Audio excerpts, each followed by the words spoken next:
Welcome back, everyone, to another dicondissectional production hosted by Deathstroke9. Today we're going to be reacting to a group we haven't done for a while, Iron Maiden, Run to the Hills.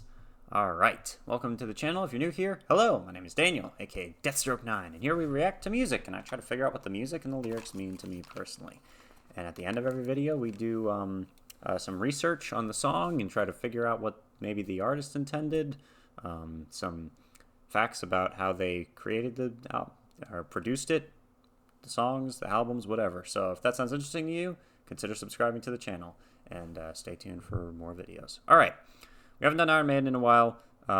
This has been a heavily requested song by them for me to do, so here we are. The song is called Run to the Hills. I've got the lyrics pulled up. Let me go on genius.com for this. And let us begin. So something interesting, like right off the bat, I click on lyrics and we see these lyrics right here. Something interesting about Iron Maiden is that a lot of their lyrics have like historical accuracy, which is pretty interesting, or like historical themes. So yeah, I'm excited to check this out. 3, 2, 1, this is a music video, but if it has nothing to do with the song, I'll probably stop paying attention to it. Let's go.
Wow.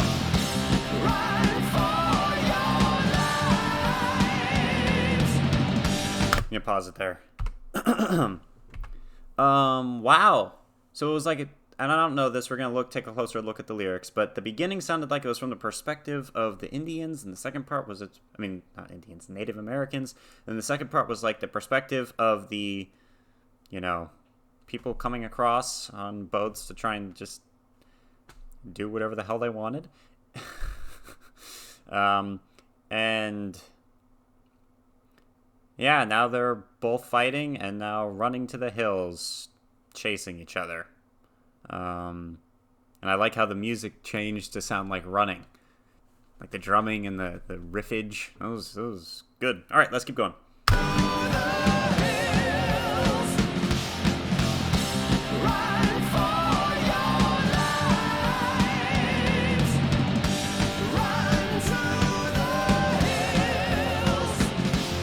I love how they're showing clips from a silent movie.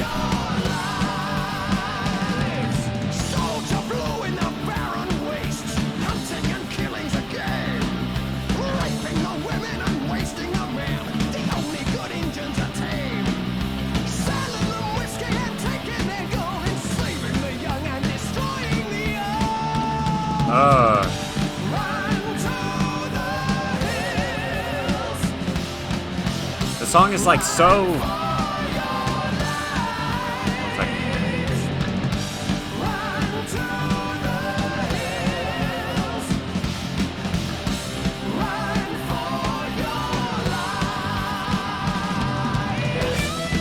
Turn it up, might as well go, let's go.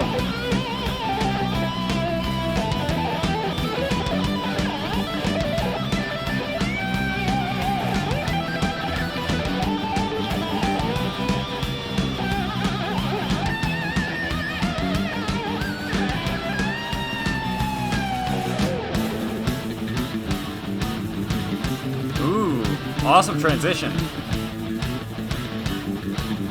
Last time. Or is that the... Yeah, that'll be the last time. Sorry.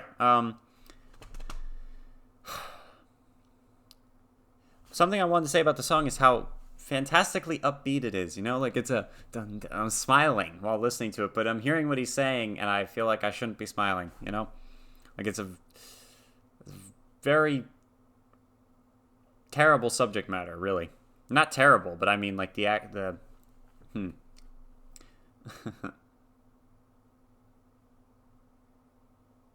Yeah. I'll talk more about it when we get to the lyric portion. Let's keep going. It's a great song. That was an awesome breakdown, and now we're into like this cool transitional phase, which will probably lead to another chorus. But yeah, really cool so far. Let's keep going.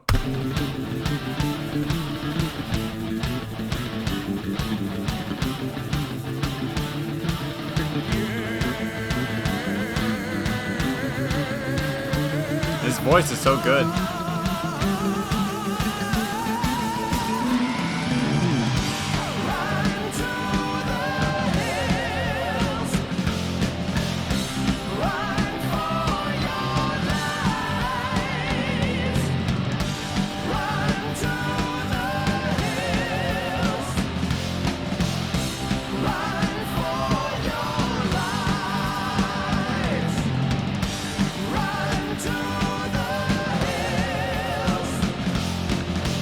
Drumming's awesome.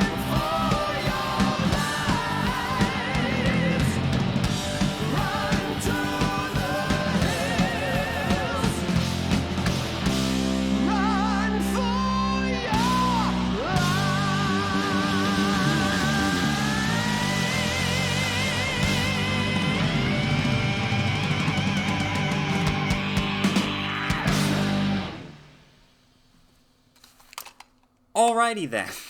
That was fun. Wow. Okay. So, Go ahead and like that. Let's see. What are the comments beneath that? My neighbors like this song so much they invited the police to listen. That's actually a really good take on that comment that has been reused way too many times of the, oh, I'm going to play this so loud my neighbors are going to call the police. This one is, that's a good one. Okay. History teachers should play this in classes. I don't always listen to Maiden, but when I do, so does my whole street. Yeah. I don't trust folks who don't like Maiden.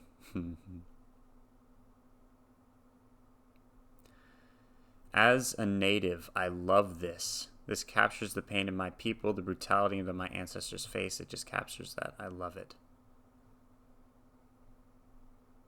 Huh. Interesting. The song's too badass for this world.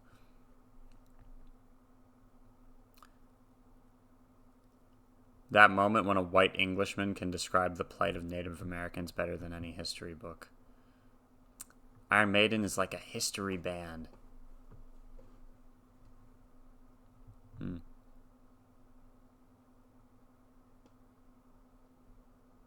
All right, let's take a look at the lyrics, okay? White man came across the sea. He brought us pain and misery. He killed our tribes. He killed our creed. He took our game for his own need. Okay, so coming across the sea, trying to settle America, killing off anyone who's there already, destroying what they believed in. The game took our sport. Game as in food, you know, took the bison and everything. They took everything from them. Took our game for his own need. We fought him hard, we fought him well. Out on the plains we gave him hell. But many came, too much for Cree. Oh, will we ever be set free? From the perspective of a Native American, the narrator tells us that colonial settlers from Europe fought the natives and took their land. They fought them off, but ultimately to no avail. For many tribes, this would be an accurate, if vague, account of their experience with colonial settlers. At one time, the Cree were located in northern Minnesota, North Dakota, and Montana. However, in Canada, the Cree spanned most of the modern southern provinces. and so could have been the first to encounter them.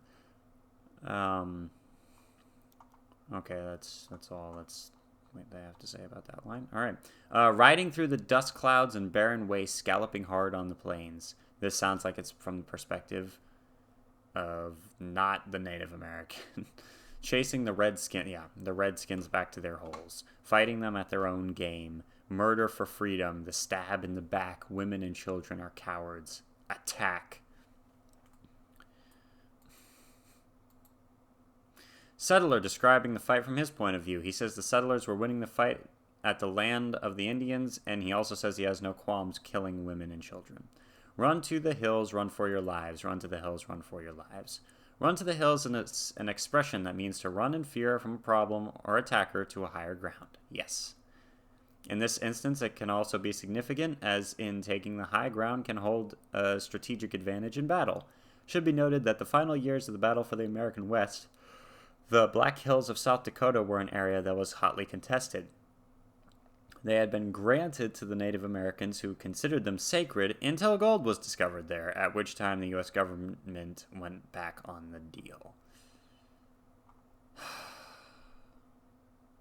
Soldier Blue in the barren waste, hunting and killing their game, raping the women and wasting the men. The only good Injuns are tame, selling them whiskey and taking their gold, enslaving the young and destroying the old. So the blue soldiers in the wastelands, hunting and killing their food, raping women, ruining the men, turning them into tame, almost as if they were, not human, and acting as though they were animals, giving them pretty beads and selling them whiskey, taking their gold, enslaving the young and destroying the old. This refers to U.S. soldiers in post-Civil War America who drove Indians from their land and onto reservations during the white man's expansion into the West.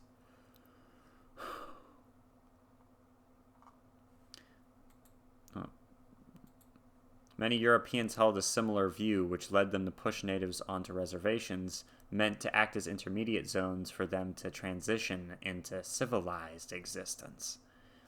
Can you freaking imagine, right now, can you imagine if right now, anyone who's living in America, or really insert the name of whatever country you live in, a bunch of people, a bunch of other human beings, just sail over here, or in today's age, fly over here, some aliens land on here, whatever, They come out and they look at what we've been doing for the hundreds of years, and we've been doing just fine, and they're like, you are all untamed beasts. We're taking over everything. We're making a bunch of new rules. And you'd better accept our new rules because we're the only civilized people. So, get civilized. Like, how arrogant do you have to be to sit there and say to yourself, oh, okay, this other human being, yeah, they're not human enough for me. Like, it's not a real excuse. Oh, we're going to civilize everybody with the colonies and stuff. No. No. I digress, though. Let's continue. Selling them whiskey and taking their gold. Sadly, many Native Americans succumbed to addiction from alcohol sold them to Europeans, much like opium from China. In China, European colonial traders were all too happy to feed their addiction since it served their motives and refilled their pockets. While the U.S. Army was notorious for slaughtering women, children, and the elderly, it was not unheard of for them to also capture and enslave the Native Americans. And yeah, so ends this song, which is just, wow. Powerful song, I must say. Let's, I really like that they use, I like the way that they create historical songs. Maybe the next one by them will be Rime of the Ancient Mariner. Alright, this song charted number 7 in the UK and is off the album The Number of the Beast. It's about the European arrival to the New World, told from the perspective of both the oppressed Cree and the invading Anglo-Saxon soldiers. The first verse is from the point of view of the natives, the second verse is from the white man's eyes, and the last verse is an impartial third-person narration. Released as a single on February 12, 1982, the B-side was Total Eclipse and was the first single that featured Bruce Dickinson's air raid siren vocals. On December 2nd, 1985, a version of this recorded live was released as a single, with a live recording of Phantom of the Opera as the B-side. The cover art for the single featured a Native American with an axe wrestling a devil in hell. Considering the lyrics, this caused some controversy, as many interpreted this to mean that the band was suggesting that imperialistic whites were devils. Okay.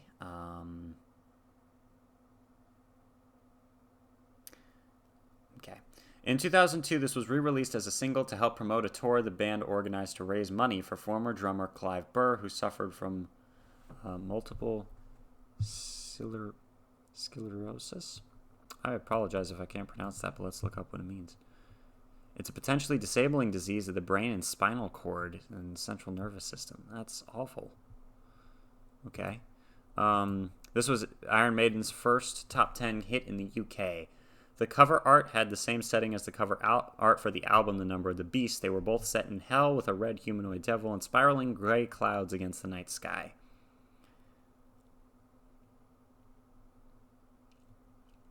Steve Harris, I wanted to try and get the feeling of galloping horses. Definitely got that. But when you play this one, be careful not to let it run away with you. The official biography of Iron Maiden, written by Mike Wall, is titled Run to the Hills.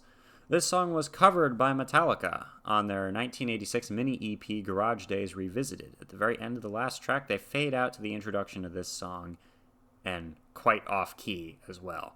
This was their nod to Iron Maiden, who were one of their new wave of British heavy metal inspirations. Very powerful song, lots of historical significance. Thank you for suggesting it. Stay tuned for more. If you're new to the channel, consider subscribing. Let me know what else you'd like me to react to, and thank you for watching.